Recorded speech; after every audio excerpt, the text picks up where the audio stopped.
Huh? He hasn't seen live before. Yeah, Maybe, yeah. And he was fresh out of the Yes, I army. think we should be able to hear now. So, yeah. Yes, thank you. How are we doing? Yes, I think we're fine. Are we better? Yes. Yes. Yes? Thank you. Wonderful. Okay, so I don't know how many people here are new to Tushita. Anybody new here to Tushita? 3 people. Okay, well, very hearty welcome. The center has been in Delhi since the late 70s, not in this spot, and in different places. We've been in at least 6, 7, 8 different spots before we came here. Started by one Tibetan and one Nepali lama, both from the Tibetan tradition. And their wish was for really to repay the kindness of the historic Indian people. Actually, that was one way in which Lama Yeshe put it.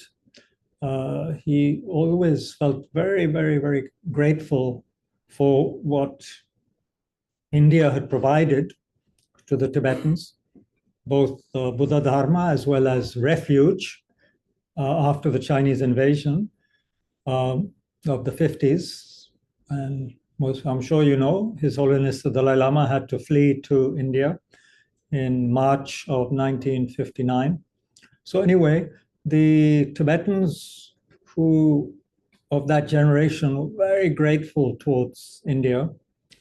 And they were quite sad, I think, by what they saw, which was that the Dharma had declined greatly and was not even being practiced in its entirety. The whole spectrum of Buddhist teachings were not available in India for 1,000 years almost, since the decline and destruction of Nalanda University. So you could say 800 years, maybe something like that. So they wanted to help revive Buddhism in the land of its birth. And Tushita Center in Delhi was considered very, very, very important since people passed through Delhi. In the early days of Tushita, we helped very highly qualified Tibetan teachers to get visas so they could go abroad and teach in Europe, the United States, Australia, New Zealand, different places. So Tushita was always a very important center. And one thing we were able to do over the years, since 1980, I think it started, was to provide a setting where His Holiness the Dalai Lama could give a public teaching in Delhi to thousands of people. So I think we have had, goodness me, it's either 22 or 32 of those sessions with His Holiness the Dalai Lama in Delhi. Sorry, I can't remember the number, but many public gatherings where His Holiness the Dalai Lama has taught. So that has been one, I think, very wonderful offering Tushita could make towards the Indian people, for the Indian public. I know Lama Zopa Rinpoche, our teacher, always felt that if people had some connection, some contact with the Dalai Lama, it would be very beneficial. So that we have been able to do at this center. So, yeah, we are limited in what we can do. We cannot provide residential retreats, which is unfortunate, like our sister center in Dharamsala. They can provide such retreats, and also centers in Bodhgaya, Kathmandu, Bangalore. Yeah. But here we have 1-day, 2-day sessions. And of course, evening teachings can be there. Meditations, I think, regularly every morning, pretty much 6 days a week, or? Yes, 5 days. 5 days a week in the morning, we have meditation. So we are trying to fulfill Lama Zopa Rinpoche and Lama Yeshe's wishes for this center. And they always reminded us that we are here due to the kindness of His Holiness, Dalai Lama. And of course, His Holiness, the Dalai Lama, will always say that he is he is a student, he is a chela of the Indian Mahayana, Buddhist tradition. The Indian people, the Indian gurus were the Indian masters were the gurus, the Tibetans were the chelas, at least in the past. So he always feels deeply grateful to the Indian Pandits, the great scholars, some of whose pictures are on the wall here. And it all goes back, of course, to Shakyamuni Buddha, to Siddhartha, who then, through his sacrifice, through his effort, became a fully awakened one. And so that is what we are sort of looking at a little bit in these, some of our evening discourses. Sharings, I would say. This is not a discourse. We're just sharing some aspects of this. So anyway, this was mainly, I said this for the new people, but it's good for all of us to remember why Tushita is here, to keep alive this wisdom tradition, which is so important for the world, tradition of wisdom and compassion, as preserved in the Mahayana tradition. And the Dalai Lama likes to call it the Nalanda tradition, because all these topics were taught at Nalanda University. An amazing galaxy of great Buddhist masters taught at that amazing university until the end of the 12th century. Yeah. So I said earlier, before the glitch with the technology, that we would start with some silence. So let us have some quiet moments together where we can just enjoy some quiet and to relax and to come into contact with your body on the cushion or chair, and just feel at home and comfortable, relaxed, with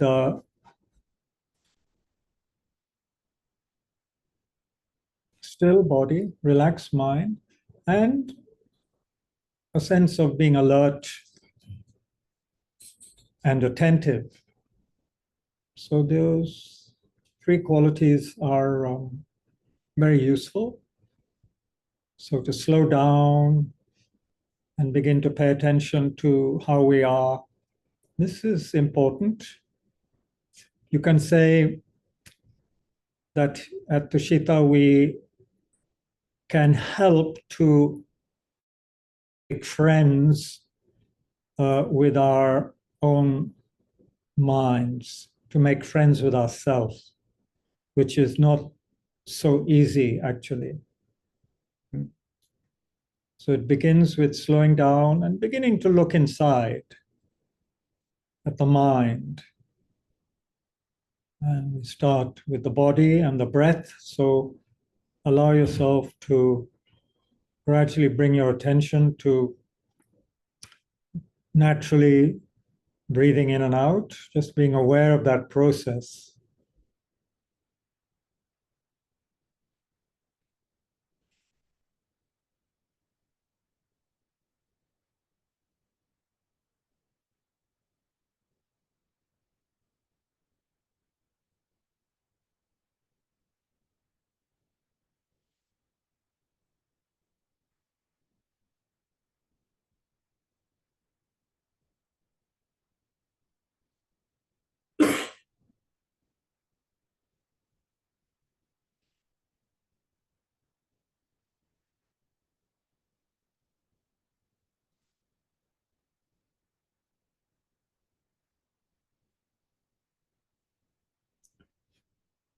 And now,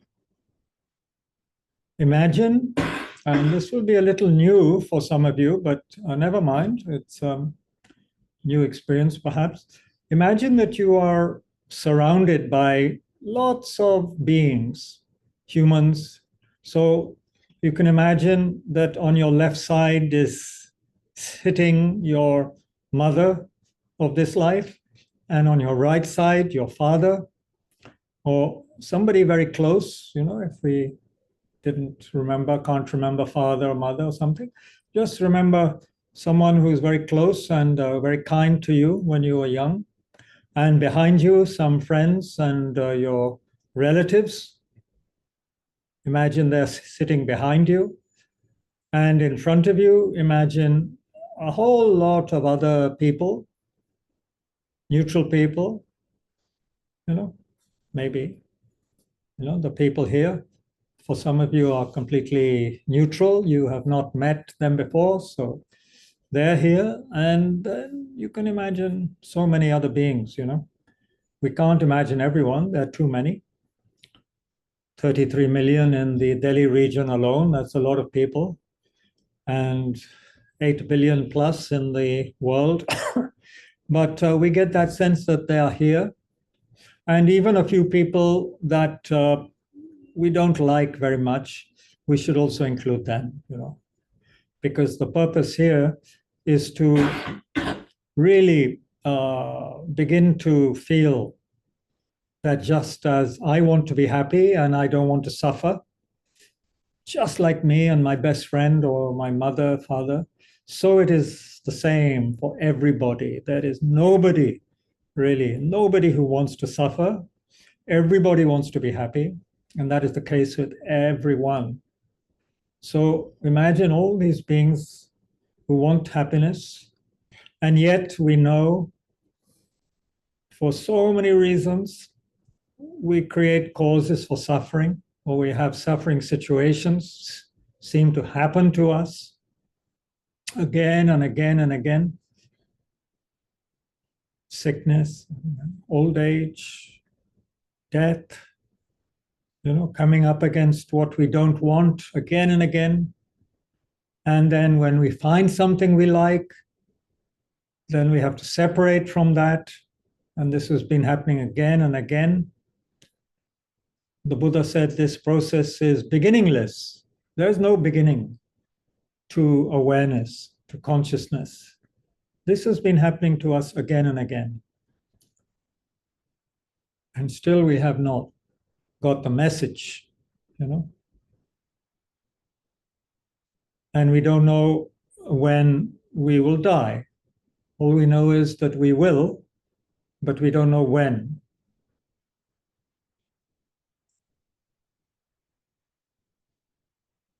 And the modern scientific materialist view says, well, when the body and the brain and everything are finished, then it's all over.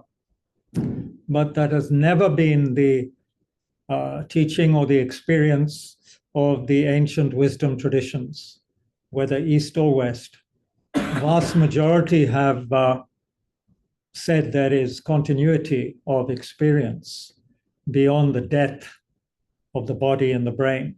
There is continuity of experience. So then we are responsible for our long-term happiness, long-term freedom. Yeah.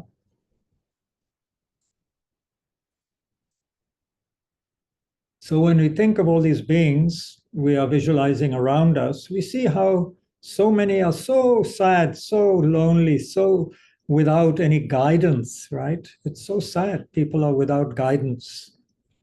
Or through ignorance, we would say, at least the Buddhist perspective would be ignorantly thinking that material things, external objects, whatever we can touch and smell and see and hear, only those things are really real and worthwhile. And because the mind, which we don't really understand, what we do understand is that when we stop being distracted with our technologies, then we feel very lonely and we feel what's happening. We can feel anxiety.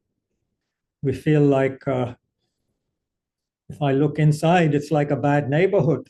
I don't want to go there alone.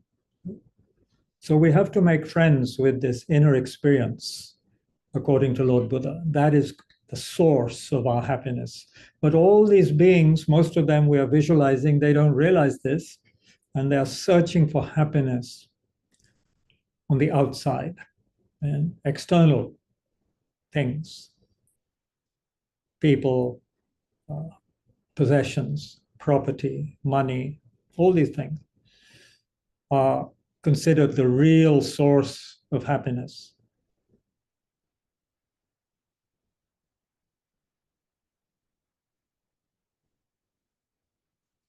समझ ही नहीं आ रहा है लोगों को कि असली स्रोत जो है खुशी का वो भीतर में है, वो अपने मन में है।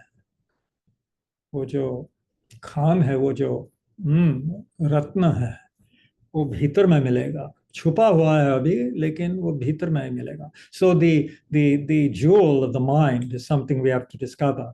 We feel everything is to be found outside, and this is so wrong. So anyway, we visualize all these poor, sad and ignorant people, but we also recognize their kindness. So there's many factors here. They want to be happy.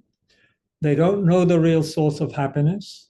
And all of them, according to Lord Buddha, have been kind to us one way or another, directly or indirectly, in the beginninglessness of past lives, lives without beginning. Beings have been kind to us, just like in this life. From the time we were in the womb until now, we are depending on other people. This is logical. You can see this. For everything, other people have a part to play. We cannot establish all the things we eat and use and so forth by ourselves.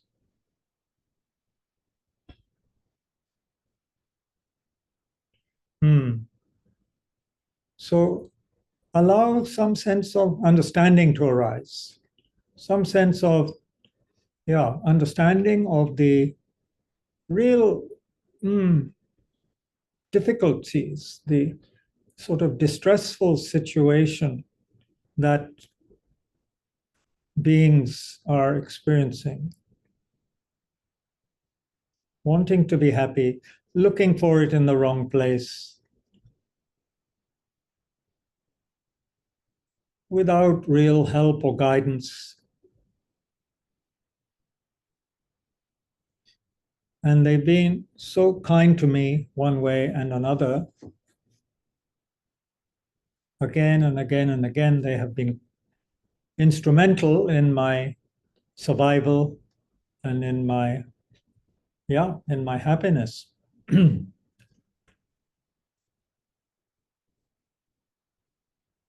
And then those who wish can visualize Lord Shakyamuni Buddha. There's a Buddha statue on the altar. To my right, your left, a smaller statue of Shakyamuni Buddha. But if you want, of course, you can imagine light coming from the Maitreya Buddha behind me. You can imagine much light, white light and nectar coming and entering your body and entering the bodies of all the beings around us as we, for a little while, recite the mantra of Shakyamuni Buddha, recognizing his kindness, you see. Without his kindness, his sacrifice, as given in great detail in the Lalitavistara, without that, we would really be without a proper guide. We would not be able to open our wisdom eye. We would not be able to activate our Buddha seed, which is within all of us. We need the great insights, the teachings of Lord Buddha. So out of a sense of great gratitude, but also a sense of recognizing that myself and all the beings I'm imagining around myself, we all need that blessing, that inspiration of Lord Buddha, his insight, his remarkable spectrum of techniques to develop a wide array of good qualities. We need the Buddha so much in our life. in order to activate the inner Buddha, the inner wisdom that we all possess, the inner goodness, if you like. So we can recite the mantra out loud for a little while, and then we can be silent for a little while, imagining light and nectar coming from the heart of the Buddha, if we wish, and entering all of us, especially our dear ones who have been so kind to us, but also entering into all the beings, as many as possible that we can visualize around us. And any of our friends or relations who are sick or unwell in any way or without a guide, very sad for some reason, we can imagine the light and nectar is really blessing them, bringing them, washing away a lot of the garbage that accumulates in the mind and the body, so that the mind can become more bright and confident and open, more awakened. So really feel this light and nectar is helping. And the sound, the vibration of the mantra is also helping, blessing us, helping us, creating a connection with the Buddha energy within us. We're not just talking of Buddha outside us as some God, not like that. We are awakening the inner Buddha, our basic Buddha nature, our basic goodness.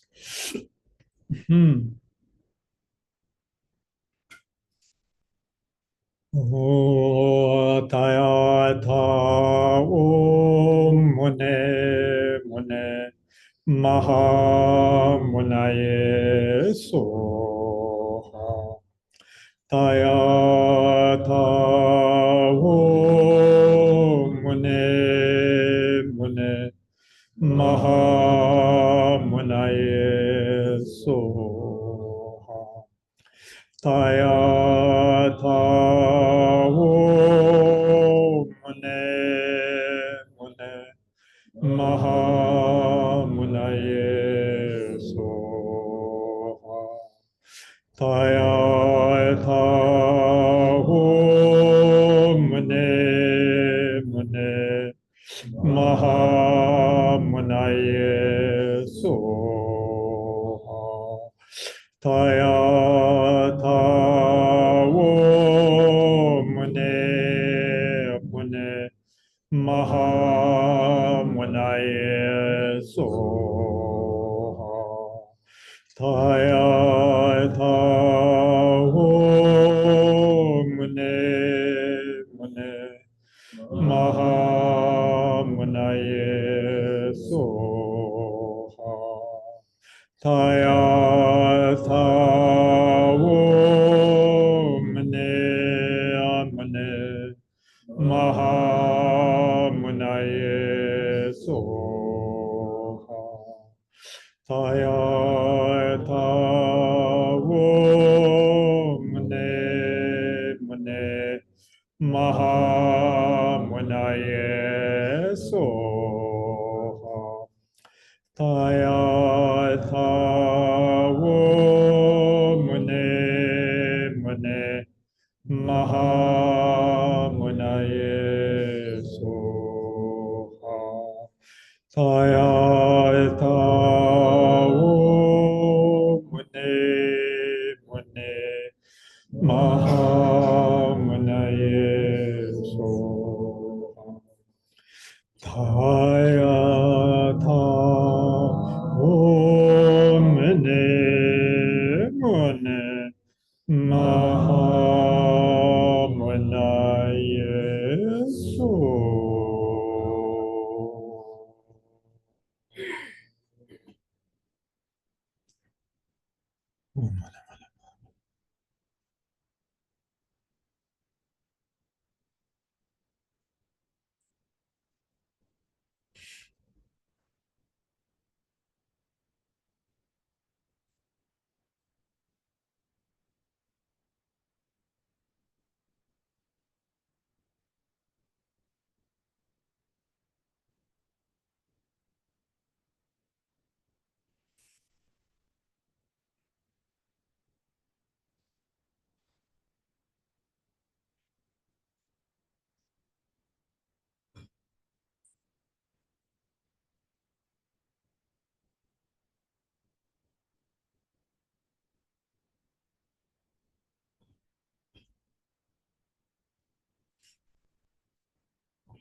So by listening, by reflecting, hearing, by discussing the life of Siddhartha and Shakyamuni Buddha, may it inspire us to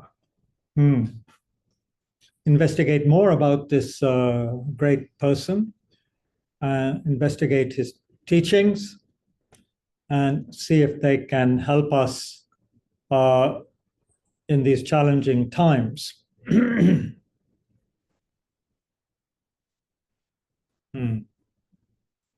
And may it help us to awaken the seed of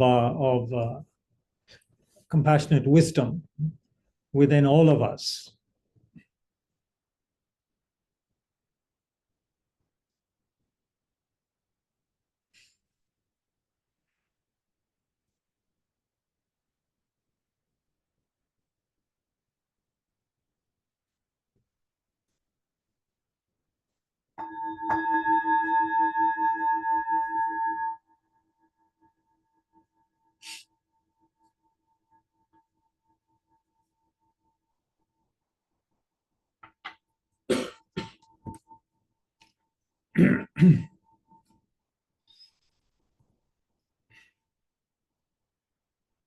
So we had started looking at this great sutra, Mahayana Sutra, which I was inspired to talk about due to the sutra being set out in over 100 panels very beautifully on the western wall of the Muchalinda lake next to the great Mahabodhi stupa in Bodhgaya, where the Buddha was enlightened.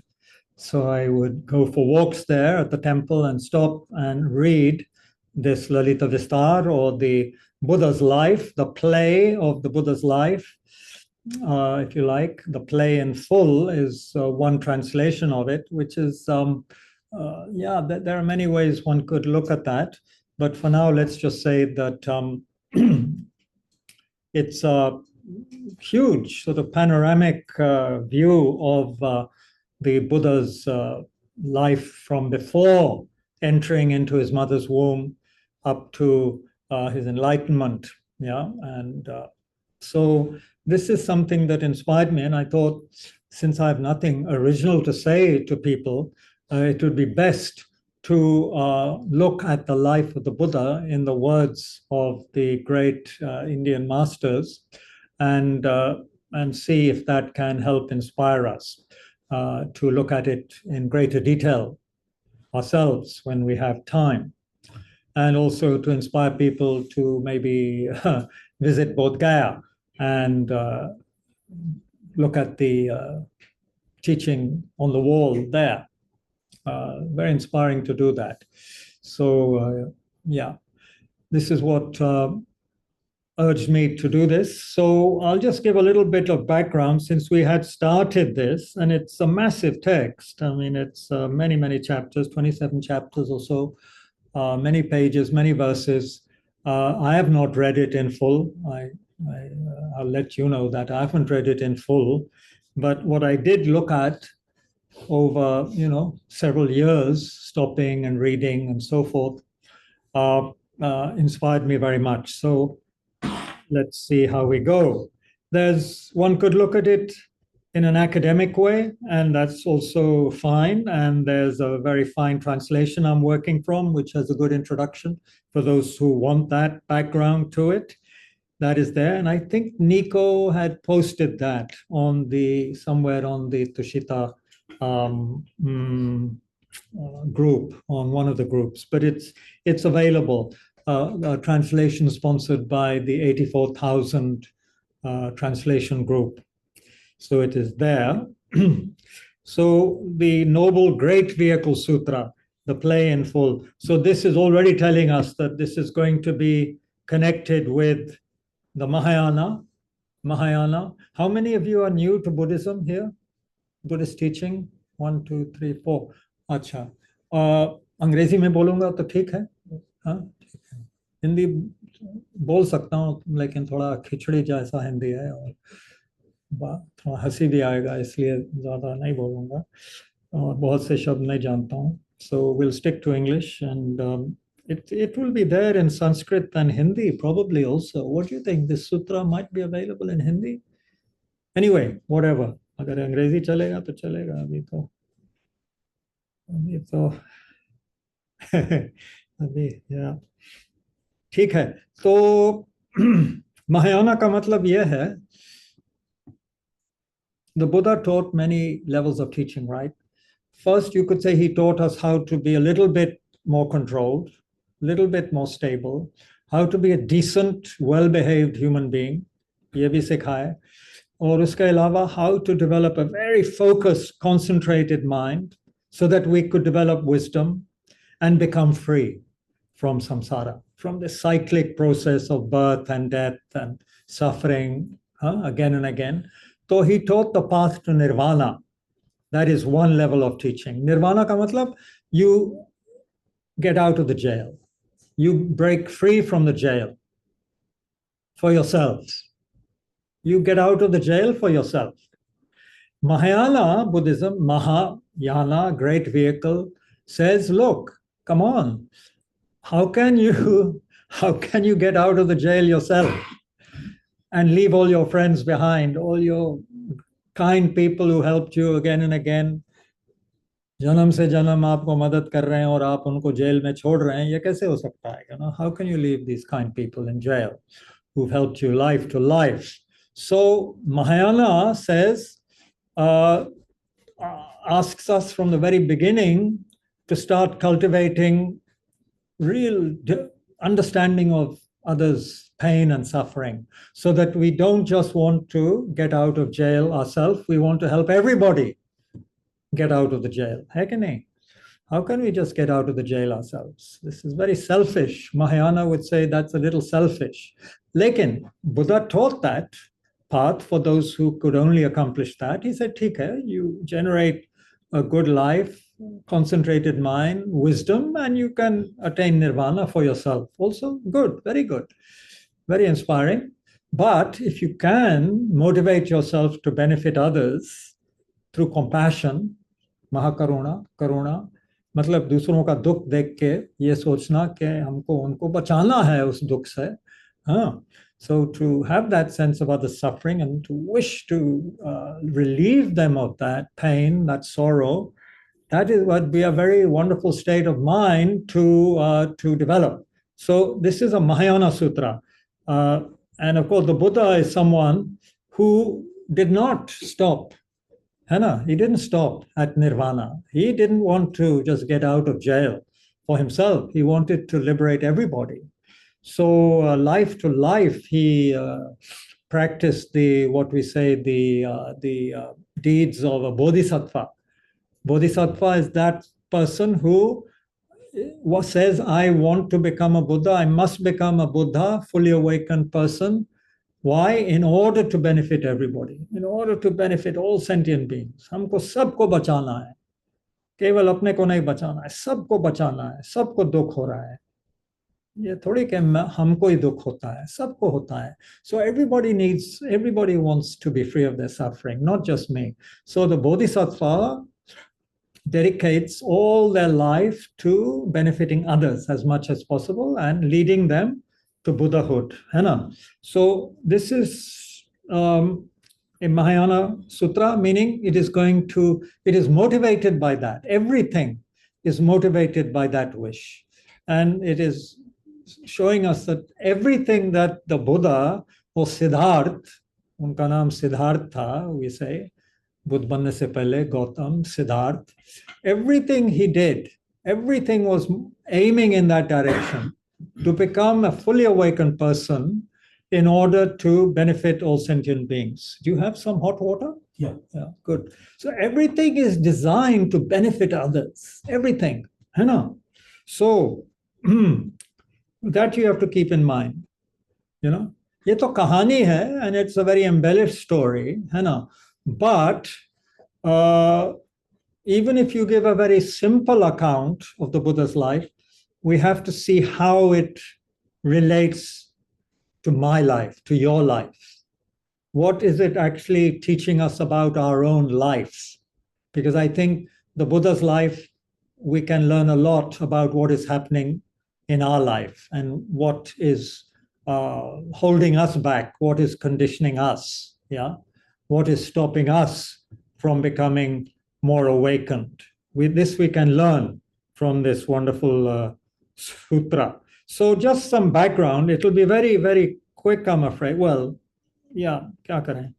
I will just go through some of it. The sutra starts before he is born, you know, so much discussion among the gods. There's also Siddhartha. You see, Mahayana says before he was born, he was already a Buddha, already fully awakened. He came and showed all these activities just to show how we should live our life, how we could live our life. So that's one way of looking at his life. He was already enlightened. He was in the Tushita heaven, so-called Tushita heaven, with where Lord Maitreya is now. It is said, the Bodhisattva or the Buddha was there, and then he was born. He was already enlightened. Jo bhi hai, whether you take that view or whether you prefer the view that he was not yet enlightened, but of course he was already a very, very, very great person. Bodhisattva, almost enlightened, and he came into this world to complete his work, to become a Buddha and to complete the work of benefiting others, whatever. But the story starts before he is born. So ye sab discussion ho raha hai, all these things, and he is seeing the world, and the chapter talking about the inspiration, what is the inspiration behind the sutra and behind what Siddhartha wants to do, I'm trying to get the sutra on this. While I'm just talking a little bit, could you connect me to just check if I'm connected to the Tushita Wi-Fi? So it's very extensive. You see, there are ways of teaching the Buddha's life which are very short. And of course, that is good for most of us because we're in a hurry, right? And we don't want a lamba kahani nahi chahiye hum logon ko. For many people, we don't want too much. But this is a very, very decorated story, you could say. There are many, many verses. There are many frills, we could say.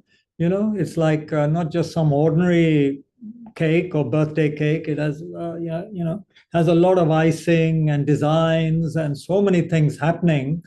It's almost like a magical story, this Lalitavistara. But everything has some meaning. Everything has some meaning, the symbolic value. Yeah, it's working. Thank you. So now, if we were to look at just chapter 2 briefly, if I can open it, but the phone doesn't want to open. Yeah, that's why I love books. Kitab kholo aur ho gaya. Yeah, humko takleef de raha hai. I'm not happy. Why is it not opening on chapter 2? Maybe it's not enough power. It's a phone problem. No, pichli baar I was here, it was opening. Maybe it wants me to give some heavy original insight on this, which I can't give. Do you want to just use my phone? Yes, please. You have it, huh? Yes. Good, thank you. You don't need this, huh? Okay, so ये है inspiration. The inspiration. So you see, क्या बताएं? Every few sentences here, one could spend ages talking about it. So the Bodhisattva is dwelling in Tushita, the heaven of joy, where we are now. But we don't realize it, but this is the heaven of joy. Some of you don't look like you are in the heaven of joy, but this is the heaven of joy. And so that's where we are. And the Buddha here, his intelligence was such that he had attained the entire range of the Buddhadharma. He was radiating with mindfulness, intelligence, modesty, joyfulness. His mind was extremely powerful. He had mastered generosity, discipline, patience, diligence.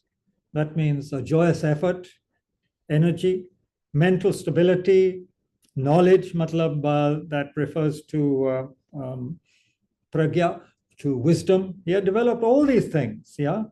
He was free of obscuration, so on and so forth, yeah. All these things, they are describing what he already had, all these qualities. And how did he attain those qualities? Not just by chance, you know. He had paid homage in his past lives to countless Buddhas himself.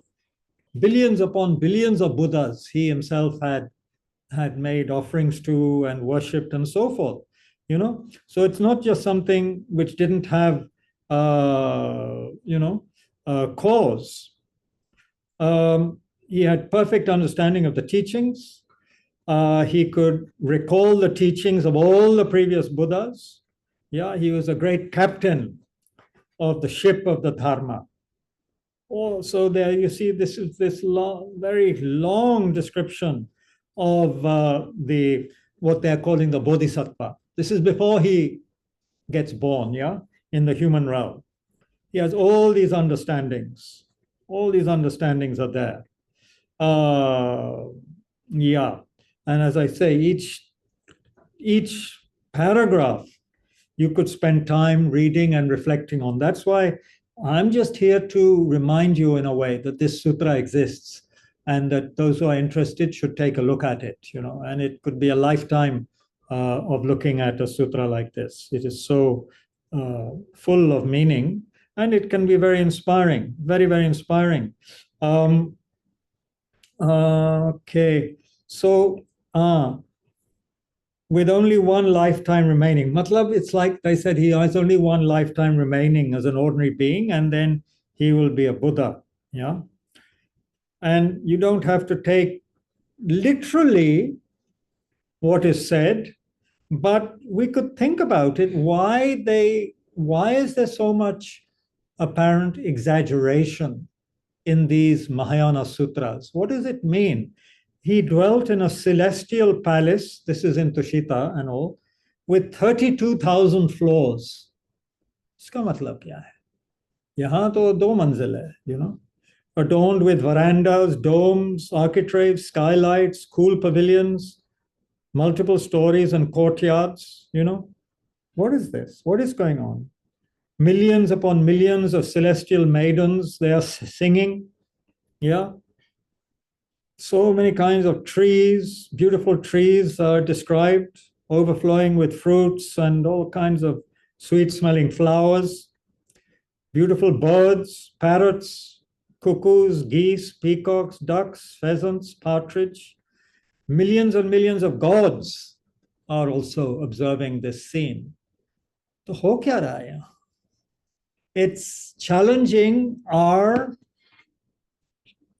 understanding of what is reality. No? We think there are, most of us who are well-established, educated, scientific materialists, I don't mean we're scientists, but we believe that what we can touch and smell and hear, that exists. Baki pata nahi, you know. Maybe, we begin to mistrust our own wisdom culture. We feel Western ideas, Western science must be, superior to our knowledge. This is what has been, maybe we have been conditioned to believe the last few centuries since the British came to this country in the early 17th century. So, of course, the whole world is going towards more that materialistic point of view. So when we hear these things, billions and billions of gods, who are the gods? What are gods? Buddha spoke of gods, not a creator God. Buddhism doesn't believe in a creator God, but God realm, yes. God realm, demigod realm, human realm, animal realm, Pret, hungry ghost realm, hell realm. According to Buddha, all these realms exist, and not just in a psychological sense, meaning not just something that you and I could experience as a human, meaning we could have a very wonderful, ecstatic, or very spiritual experience, and you could say that's like a godlike experience. We could have a demigod-like experience where there's a lot of jealousy and competitiveness, and we could be powerful people but very competitive. That could also happen as a human. We have the human experience, which we pretty much understand. We could have an animal-like experience as a human, meaning just concerned with food and drink and reproducing and having a nest or a home. That would be kind of animal-like experience, or sort of ignorant experience. Then we could have the experience of the hungry ghost or pret, where we desperately want so much. We want many things and we cannot get them. So the pret realm, they are consumed by this suffering of hunger and thirst, never getting what they need, never getting what they want. Never getting what they want. There's a story about this from our own teacher, Lama Zopa Rinpoche. He passed away 2 years ago. He used to travel a lot in airplanes to go from one country to another to teach. And this is a story from his attendant, Venerable Roger, who served him for 35 years or more. He said several times Rinpoche would receive the food in the aircraft, but he would not touch it. He would not even open it or anything. He would just pray. Yeah, he would just pray and not eat the food.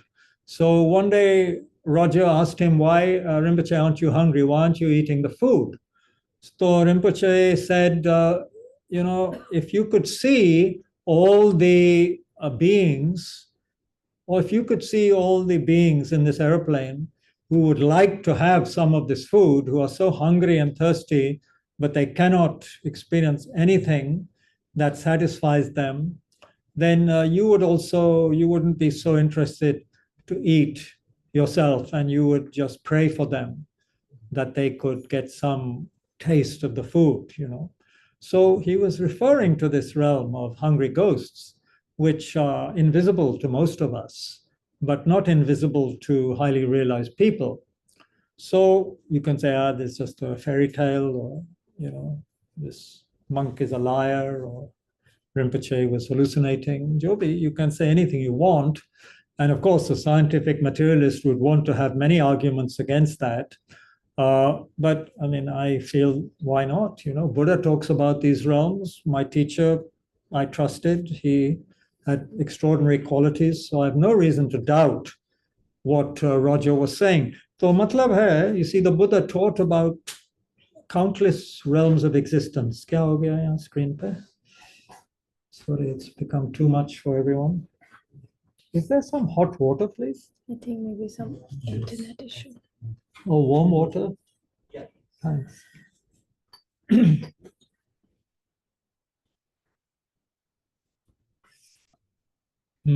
Yes. Should Was be there fine. just a glitch or? No, I think it just switched to another screen, but it was Achha. working fine.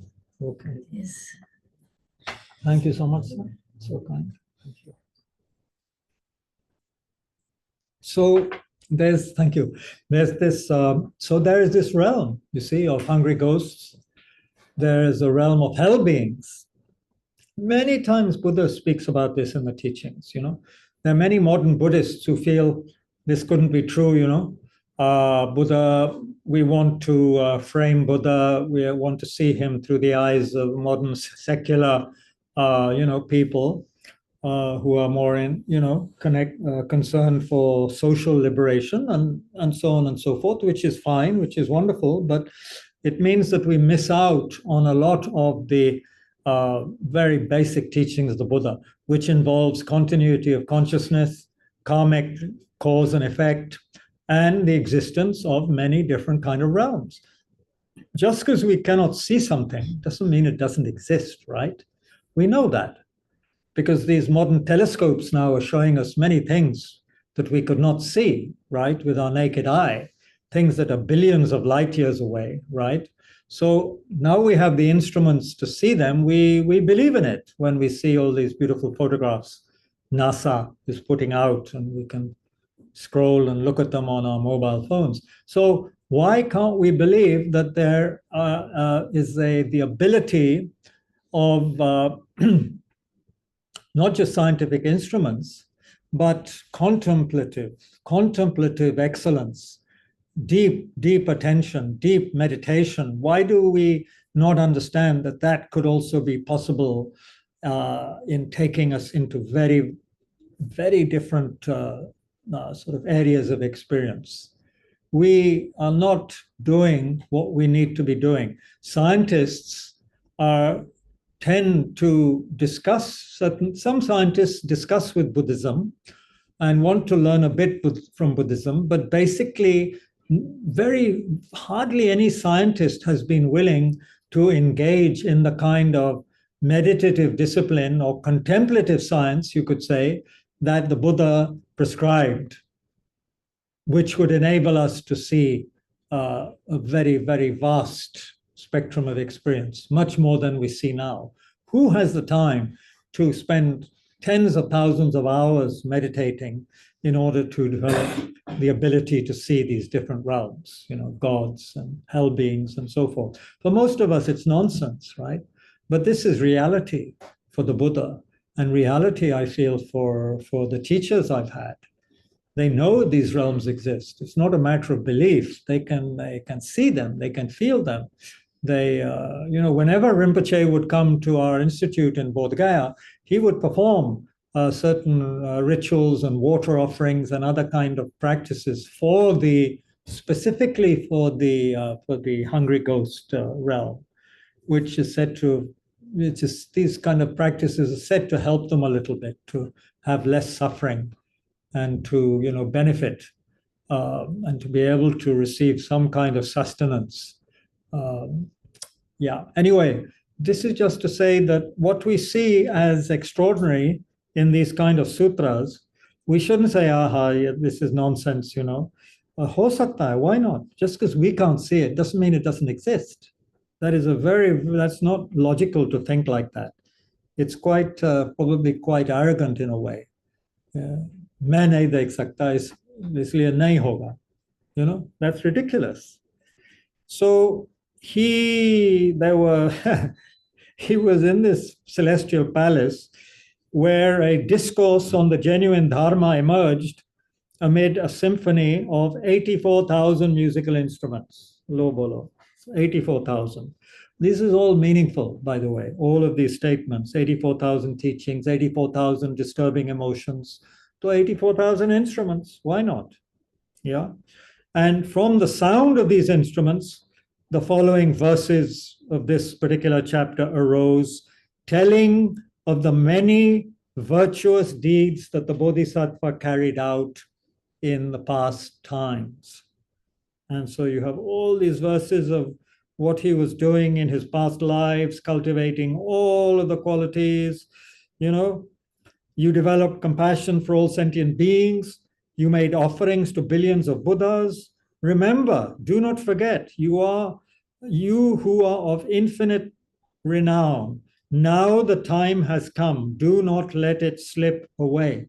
Matlab, they're all reminding him, now is the time to take rebirth and help in the human realm. O Immaculate One, destroyer of afflictions, birth and death, gods, nagas, yakshas, gandharvas, powerful demigods, they await you. You who know the way of death and passing away, take rebirth. Even enjoying pleasurable things for thousands of eons will not satisfy them, just as salt water cannot satisfy your thirst. Now that you yourself are satisfied, please be kind. Please satisfy those who have thirsted for so long. So this image of all these sentient beings, all of us who have thirsted for so long, wanting some lasting satisfaction, not being able to find that satisfaction. So please come and satisfy those who have thirsted for so long. Yeah, we thirst for happiness, through others, through friends, through relations, through work, through money, through you name it, all these things, holidays, and you know, one is every time you go to a not so much not you won't find it much in Kathmandu airport, but if you go to Delhi airport, you're reminded of what is supposed to make us happy, right? Char cheezein maine dekha aaj. They always try to make you spend as much time in that place. Alcohol, perfume, cigarettes, confectionery, chocolate, vagara, vagara. These four things. So much. I know. Confectionery, perfume, cigarettes, alcohol. So many kinds. It's an unbelievable variety of all these things.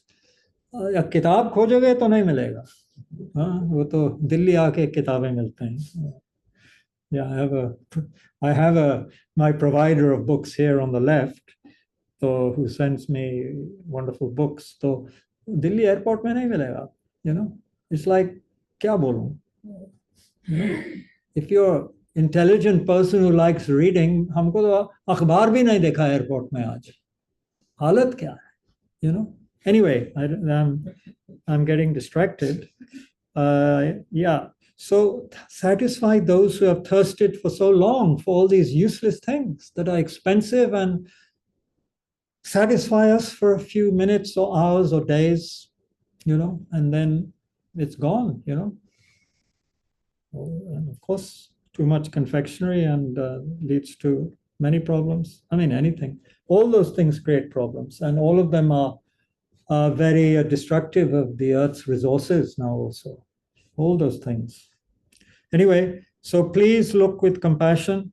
Are you not one of untarnished reputation who takes delight in the Dharma and not in desire? Yeah. Furthermore, your eyes are unblemished. Please look with compassion upon the world with its gods. You see, all the beings need the Buddha's teachings, not just we human beings. The gods need his teachings.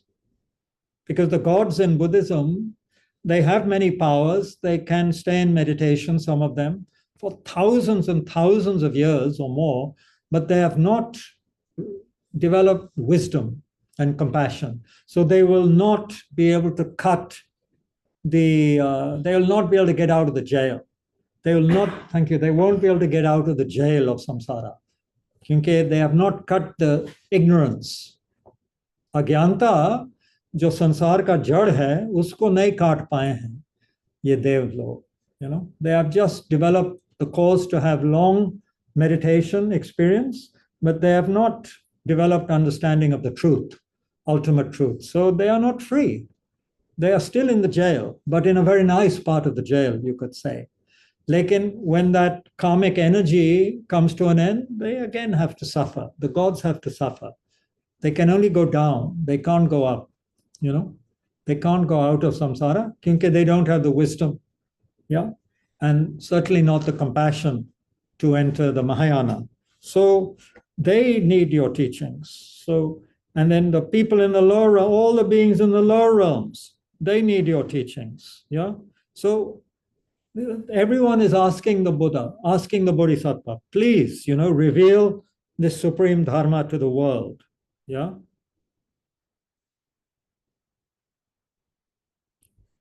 Please, with the heart of compassion, rain down upon Jambudvip. Yeah, anyway, I was going to give you a summary of what we had done so far. Phas gaya dusre chapter mein. But this is what this kind of sutra is. We shouldn't be in a hurry, I think, because every verse has something, you know. Yeah, so much, so much. Yeah, we should do a whole month retreat, just looking at sutras like this, you know.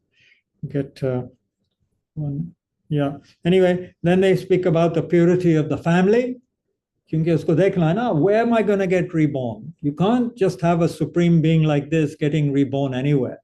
Has to be an impeccable family. Has to be a very good family, you know. They have to have the punya. They have to have the merit to, you know, to have the Buddha be born there. So this whole chapter on the purity of the family, who will be, the father, mother, what kind of family. All of that is there. Then there's a whole chapter on what's called the gateways to the light of the Dharma. Again, this is,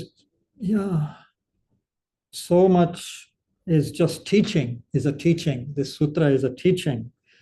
This chapter speaks about like 108 gateways, 108 gateways to the Dharma, darwaze, जिससे प्रवेश होकर के धर्म समझ में आ सकता है ना? And then faith is a gateway, for with it one's mind is unshakable. Inspiration is a gateway, for with it the mind is divested of impurities. Supreme joy is a gateway, for with it the body becomes extremely pliable. Contentment is a gateway to the light of the Dharma. With it the mind becomes pure. Oh, so much recollection of the Buddha is a gateway. So now, so now we are recollecting the Buddha, right? By looking at this sutra. So recollection of the Buddha is a gateway to the light of the Dharma, for it leads to the pure perception of the Buddha. So you could say karmically, if maybe we are creating the course here together to one day have the pure perception of a Buddha. Why not? We're already in Tushita, right?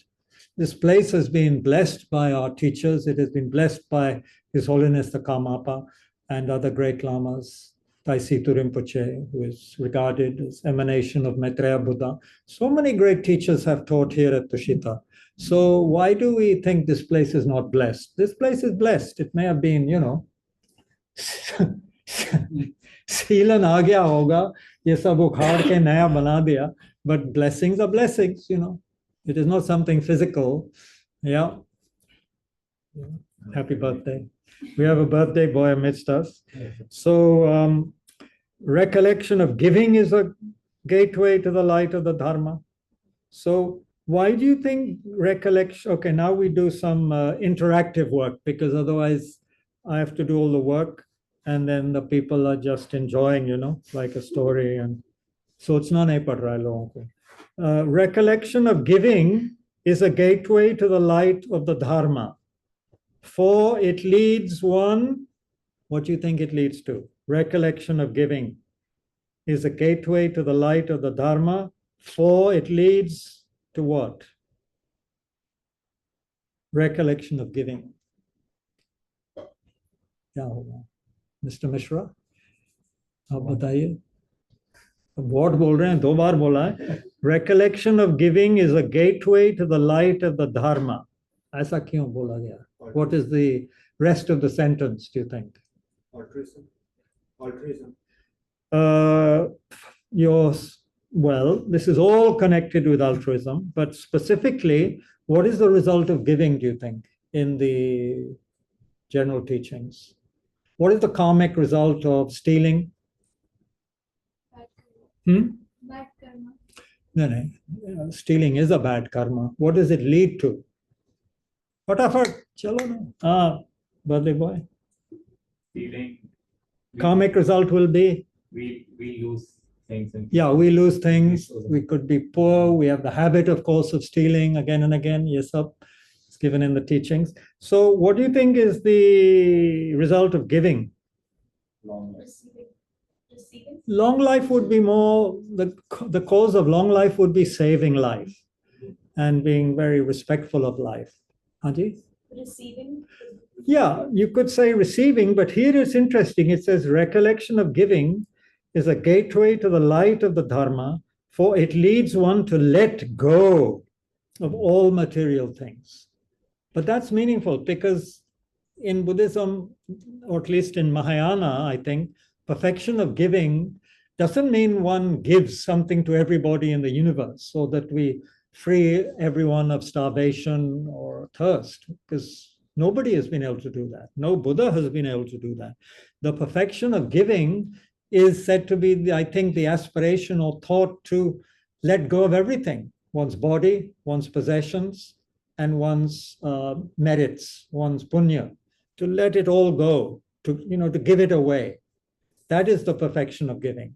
Of course, what one can give, one gives, but there should be that attitude.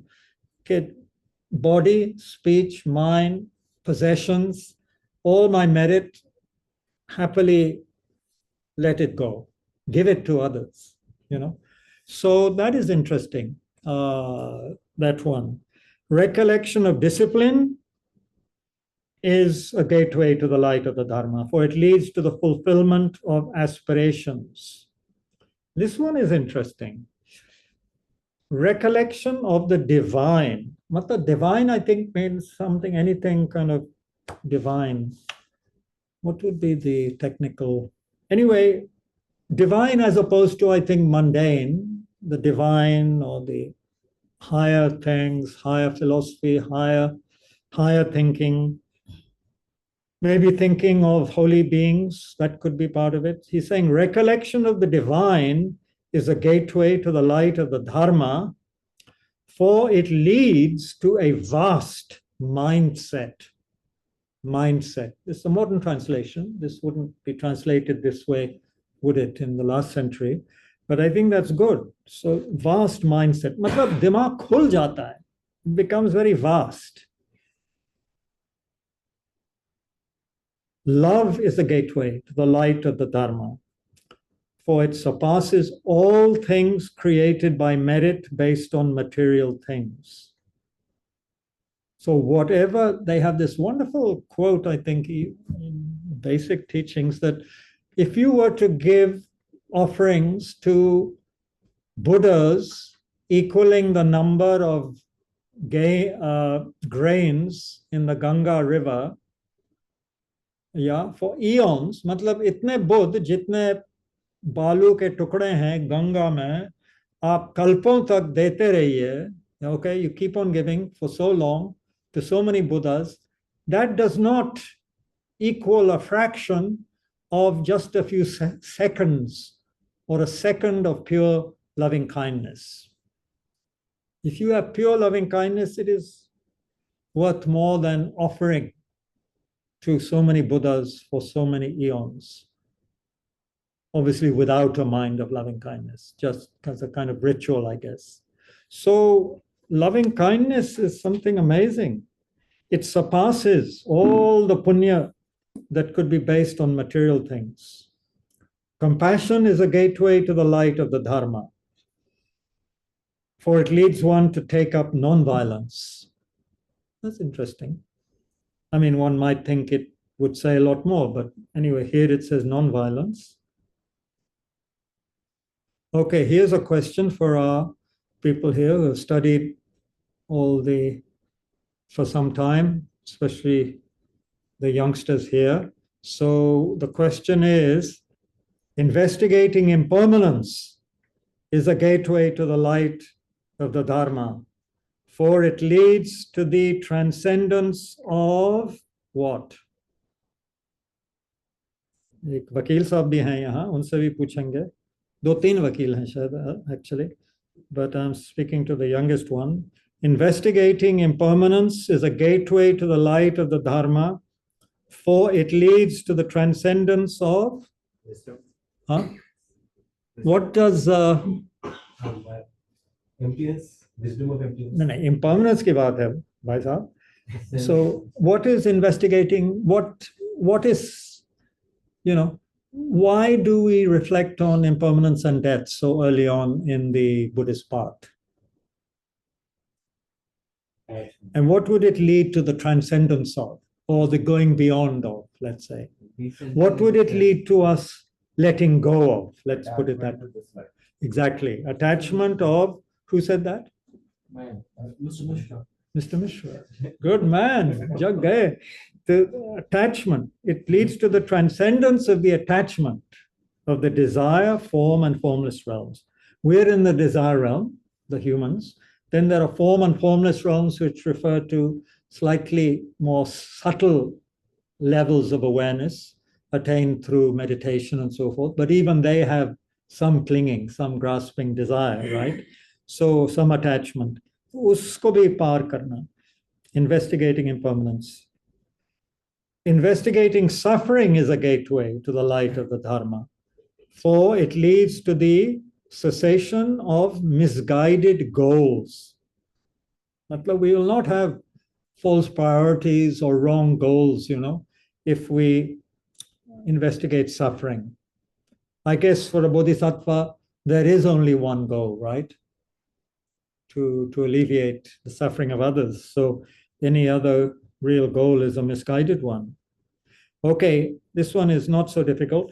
Investigating the absence of self is a gateway to the light of the Dharma, for it eliminates what?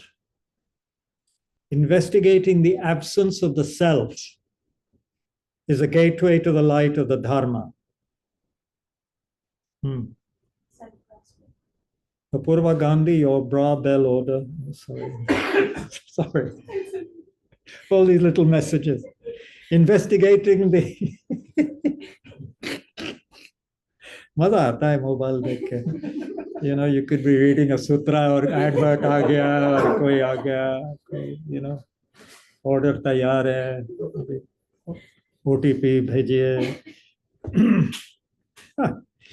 So, investigating the absence of self is a gateway to the light of the Dharma, for it eliminates self-grasping ignorance. Yeah, it eliminates overt fixation on the self. Yeah.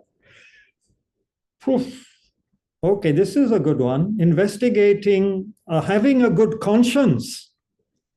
Having a good conscience is a gateway to the light of the Dharma, for it brings complete inner peace. A good conscience. I don't know how many of us have good consciences. I don't have a very good conscience sometimes. Firstly, inner peace utna nahi hai. Modesty is a gateway to the light of the Dharma, for it brings complete peace in others.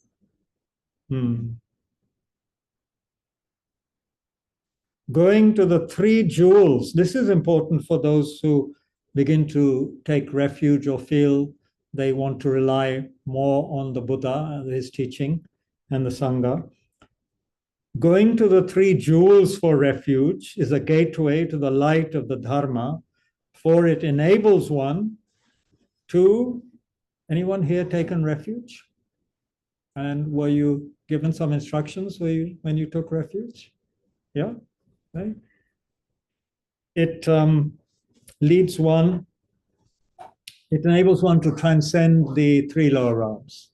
It said that if one sincerely takes refuge properly and maintains, then it's very hard to be reborn as an animal, a hungry ghost, or a hell being. Yeah. Gratitude is a gateway to the light of the Dharma, for it leads one to not condemn others. But now we keep on blaming others, right? All the time. All the time we're blaming other people. So gratitude. So this is a wonderful chapter, isn't it? Conquering pride is a gateway to the light of the Dharma, for it leads to the perfection of wisdom.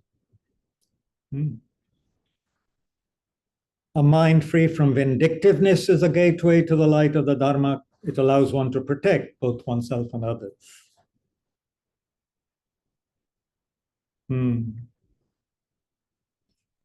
Absence of stupidity is a gateway to the light of the Dharma, for it clears away ignorance. Seeking to listen, I think, to the Dharma is a gateway to the light of the Dharma, for it enables one to investigate the Dharma precisely and in the correct manner. See, I've just been living in a monastery for a month and a half. It's extraordinary how much the monks study and recite, memorize every day. Young monks, young ones, meaning 8, 9, 10, 11, they're already reciting sadhanas, learning to recite sadhanas. Some of them are reciting after 10 p.m. I asked one of the elder monks, how come these young monks are reciting so late? Yeah, get used to it. Some of them do that. And I said, what time did they get up? 5, 5:30. Is that enough? Yeah, yahi karte hain. So it's amazing what they get used to. And their whole life I mean, 6 days a week is reciting, memorizing, taking teachings. And some of them maybe, not much, but when they're older, I think some of them get a chance to also do some meditation practice. But they are creating many, many causes. Because sometimes one says, Are, they are just reciting, they are just memorizing. But we don't understand the subtleties of karma. One of the things that one great Lama, Zongsa Rinpoche, said about scientific materialists, about scientists, that he says he has not yet met a scientist who he feels has understood cause and effect, the subtleties of cause and effect, the subtle aspects. And so therefore, scientists will not understand pujas, prayers, making certain kinds of offerings, mandala offering. They will not understand the karmic effects of that. It's beyond them. So, I don't know why I'm saying this. What was I talking about before that? Yeah, listening to the Dharma. We say listening, chanting, reciting. Kya hai? Ye to ritual hai. Nahin, ritual nahin hai. Certainly not if the motivation is also good. It has an effect. If the words are meaningful, which they are, then it has an effect. Very powerful effect. Withdrawal of the senses is a gateway to the light of the Dharma, for it leads one to meditate on the path. Withdrawal of the senses. Ab yehi to dunya is trying to bring us out. Na? Everything is to make us see beautiful things and, as at the airport or anywhere else.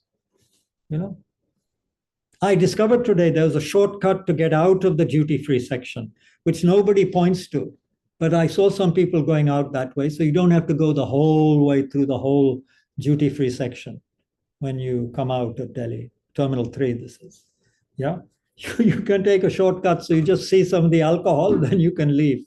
Otherwise, you have to go past perfume, cigarettes, confectionery. Sab dekhna hai,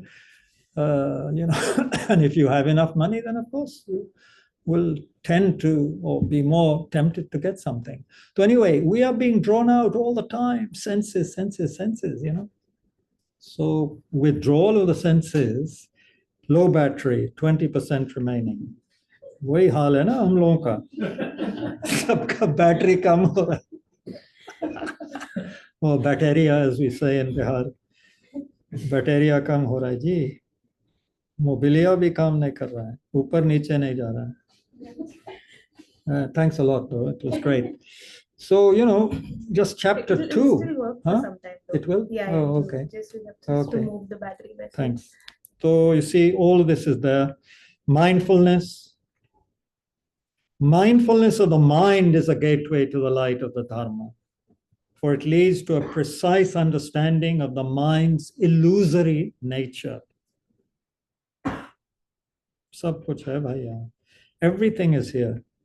So much is here.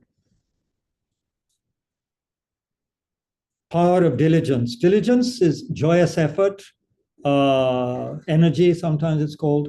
We'll stop soon because we're also doing tomorrow. And we have to all go and have an all-night party soon. I'm joking. We should have, that should be one of the gateways to the Dharma. Going to a birthday party is a gateway to the light of the Dharma, for it leads to the, what leads to the, it leads to your emptiness. Yeah. When I went to parties in my early years at university, I went to one party actually. I only had to go to one. I was very lucky. And I never went to another party like that. Because what happened was I went to the party. At Oxford, you have quadrangles. You have staircases at each corner. So they have staircase party. Yeah? Means the people living on that staircase, they'll invite you to a party. So I went to this party in my first term. People are vomiting. People are vomiting on the staircase. What's this here? Is this a party? People, they're vomiting. So luckily I was put off.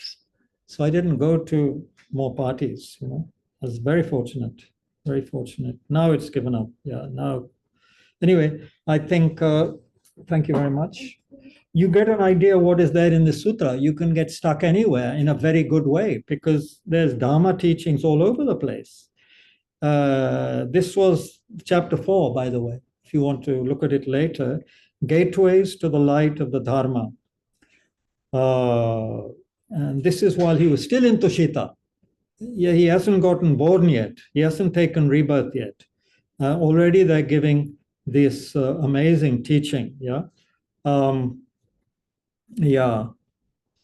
So that is there. Okay, what happened? What happened when the Bodhisattva gave this teaching on the gateway to the light of the Dharma? You know, maybe it's happening to some of us here. When the Bodhisattva taught this chapter, out of the assembly of gods, 84,000 gods gave rise to the mind of unexcelled, perfect, and complete awakening. Matlab, they developed bodhicitta, this wish to develop, to become a Buddha in order to benefit all sentient beings. The 32,000 gods who had previously been trained gained acceptance that phenomena are non-arising. Matlab, they understood some deep truths about emptiness of phenomena, of the non-arising. 360 million gods gained a pure eye regarding phenomena. The entire fine realm of Tushita was covered knee-deep in celestial flowers. You see, when such a pure teaching is being given, it's like the whole environment, phenomena manifest in that sense to the pure awareness of all these beings. Monks, at that time, the Bodhisattva uttered these verses in order to bring even more joy to the assembly of gods. Abandon all forms of mindlessness. Acknowledge the kindness done to you. Do not fall back into the 3 lower realms. After exhausting your previous stores of merit, there is only unhappiness and suffering there. Once you develop respect for me, apply yourselves earnestly to practicing the teachings that you have heard, and you will inevitably attain boundless joy. All desirable things are impermanent and unstable. Nothing is eternal, not even the eons. Everything is like a mirage or an illusion, and as fleeting as lightning or a water bubble. The pleasure brought about by the qualities of desirable things is as unsatisfying as drinking salt water. But those with noble, pristine knowledge that transcends the world are satisfied. Goddesses, companions, beautiful songs are like the audience of a play. They are like a crowd of people who assemble and then go their own separate ways. In the realm of the conditioned, there are no allies, no friends, no relatives, no retinue. And besides, the karma that results from good deeds also binds one, ever follows behind one's back. Therefore, be harmonious with one another, act with a loving and benevolent mind, engage in wholesome activities, for actions done well bring no torment. We could carry on, tomorrow, but if there's any brief questions here, I'm sorry, I've gone on and on. It's already 8 o'clock, and some of us will be partying all night. So I'm just joking. Well, maybe some, the youngsters, not me. Investigate suffering, impermanence, and the lack of self. Examine these 3 phenomena thoroughly. They occur in connection to causes and conditions. They are void of life and have no owner. Anyway, yeah, that is verse chapter 4, verse 45, I think that was. So we can carry on tomorrow from there. But is there anything people want to say? I'm sorry, I'm not good at checking on the chat. No, there's people are probably beaten into submission. So there's nothing. है क्या? आपने बाल कटाया? Okay. Teacher, fine. Is there some white coming? Yeah. छोड़ दो यार, corporate slavery को छोड़ दो. Join our pottery and poetry commune, which we are starting somewhere in Tushita. Okay, what did you do? No questions yet. No questions. Good, good. I hope. Just think about these verses. Try and find this sutra online. Maybe Tushita will post it on the group. Lalitavistara, or you could say Life of the Buddha, the play in full. Lalitavistara, the Mahayana version of the life of the Buddha. It is extraordinary if you have that kind of time and inclination.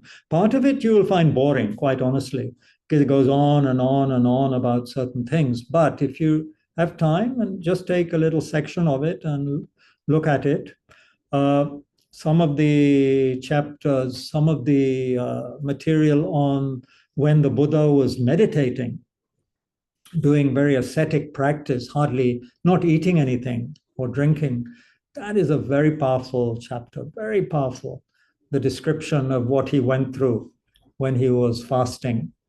And Lama Zopa Rinpoche. Just share this in the group as well. The Oh, sutra link. What's happening? Just sharing the sutra link on the group as well. Thank you. That's great. That's great. Actually, I can share it from my phone. ठीक है, तो soon we'll give you the sutra link to the Lalitavistara, and please enjoy it. I mean, it's extraordinary what technology can do, of course. You have stored, but I was reading today about the fragility, by the way, the fragile nature of the internet and the infrastructure of the internet, because it depends on things, right? It depends on technology, on wires and, water. Everything is being used up, and even more so by AI. So who knows how long we have the internet? Really, why not? So you should invest in other ways of storing information, memorizing like the monks, or buying books. We could would be a good job, actually. We could, so these things we rely on, we can usefully, make use while they're there, but it's interesting, isn't it? But once you've downloaded something, I guess, then it's there, right? Then it would you'd have to wait for the mobile phone to just give up. Yeah. Anyway, the rare earth materials in Tibet, China, all this, that a lot depends on what happens internationally, geopolitically. We're all a very fragile kind of network, web of relationships. We never know how long anything will last. The Dharma won't last forever at this time. It's already degenerating so much. People like me having to sit here and talk about it, that's a sign of degeneration. But hopefully it will last for a while, and there's still some amazing teachers. And I think some of the great lamas should be asked to, teach a chapter or something of some of these kind of sutras. Sometimes they do. Anyway, if you go to Bodhgaya, you must look at the panels which have the whole sutra laid out, 100 plus panels. Very, very inspiring. A very inspiring place. You have the pond, you have the statue of the Buddha in the middle. Not memorizing, what's the word? Recalling the time when he sat and meditated and the rain came and the Naga spirits protected him from the rain. That's that area near the main temple. Very beautiful area. And in winter, it's a delight to be there. So you can study, look at the sutra, sit, meditate, go out, have a cup of tea, come back, do that. You can spend many fruitful hours like that at the main temple, and of course at the Bodhi tree. Like that. So those who have time should go to Bodhgaya, or just download the sutra and look at it sometimes. Any feedback? Sorry, I didn't give you a chance to. Any feedback? Is it worthwhile looking at this, or should we choose something else for tomorrow? Something. क्यों मयंक जी ठीक है ये सूत्र? Is it up to scratch? Huh? Huh? I've chosen it. तो उससे क्या मतलब? I mean, are you finding it interesting, useful, or not practical enough, not helping you in your life?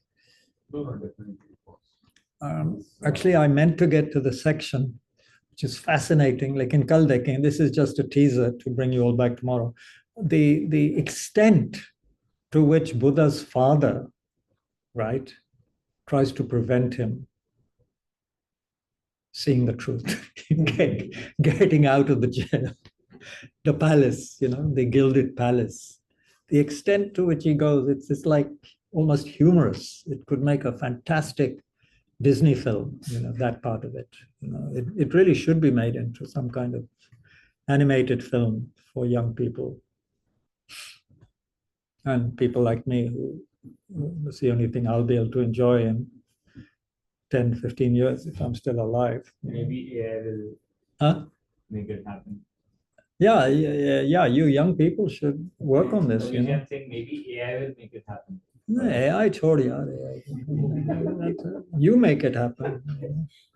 Of course, some of us may be semi-AI in a few years, as good as AI. Yeah.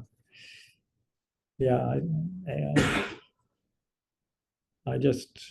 I'm old-fashioned, but I'm glad about that. I just feel AI is an abomination because of the harmful effect I feel it will have, already having. Shortcut. Everyone wants a shortcut all the time, shortcut. Whenever anything comes in my mobile which says you can do this thing faster this way, I just ignore it. Humko jaldi nahi hai. I mean, that could be, of course, a fault sometimes, but I'm not in a hurry. Everyone wants a shortcut. But I think, AI. Anyway, sorry, people online, I'm just chattering now. Link to the sutra. I hope I can come attend your teaching in person soon and hope you have been well. Thank you. Yes. Thank you. Okay. So who do we have? Maybe I can just thank people now. Maya Ji is there. She's Professor of English Literature at LSR. Vicky Jagmohan Khurana Ji, a very, very old student of Tushita, Delhi. Wow. Thank you, sir. Nandita Ji from...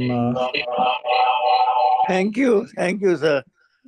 Thank you. I hope you're well. Then we have Nandita from Dehradun. We have Nivita Ji is there with her teddy bear, a little bear, yeah. Priyanka. Anyway, thank you everyone who is there. Thank you. Kabir Ji. Yeah, and somebody, where's Kurt? I don't know. Anyway, thank you everybody, and thank you everybody here at the But any feedback, any suggestions for tomorrow? Excuse me? Mm. Yeah. Am I audible? Yes, you are, Mayadi. Yes. I wanted to thank you and to wish a happy birthday to whoever it is. Vishad. Yeah, Vishad, a young man who's still very young. Happy birthday, Vishad. Birthday, Vishad, from Maya Joshi ji. Yeah. I hope you're well, and that your students I am. are delighting in the literature. Yes. Good. ठीक है, so maybe we stop now. Thank you all very much, and we should dedicate that simply because of the power of the sutra, the motivation behind it, the fact that it's connected with the life of an awakened being, the Buddha, may that in itself be something, tending to virtue and happiness. By reminding ourselves of this great, as we would say, great son of India, although born in Nepal, but by remembering this great being, may we also, may our, what they call, I think, roots of virtue be stimulated. May we also aspire to understand the Buddha's teachings more deeply and, develop the awakening mind, which aspires to Buddhahood, to save all of the kind, suffering, sad mother sentient beings and lead them to Buddhahood. Yeah. So may that be there. May it also cause us to never be separated from the Mahayana Dharma and the great teachers who still exist. May it also cause those teachers to have long lives and create the cause for them to continue teaching us and not to pass away into nirvana. May it also create causes for the swift recognition and proper, you could say, environment for Lama Zopa Rinpoche's tulku or reincarnation to develop into a great teacher again and guide the young people who will be fortunate enough to hopefully hear him when he teaches. Because Rinpoche is said to have been reborn, but no indication yet of the person, but country has been mentioned by Dalai Lama Ji, been reborn in Nepal somewhere. So, yeah. And then may we never be discouraged, but continue to do what we can to help one another and even create some kind of better world in some small way, in whatever way we can. May that happen. May Tushita be more and more beneficial for others.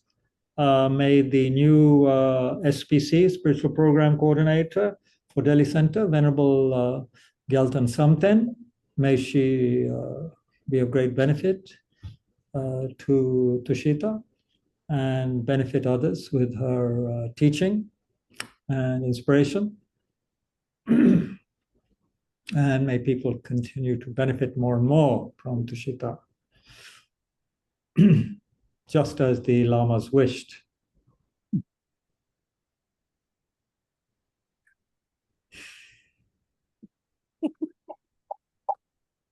Jonjo Sanjo, Rinpoche, Makia Panam Kekuche, Kiaba Nyamba, Mepaya, Gone Gondu Belvarasho, Gangrira We Korwe Jingam, Pendan Dewa Mali Jungwen, Chere Ziwan Tenzing Yapsoyi, Jobe Zite Bardu, thank you.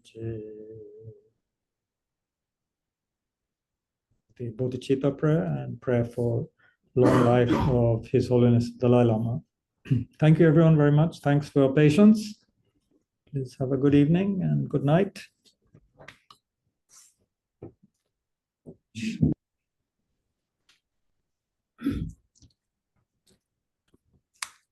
Switch this off.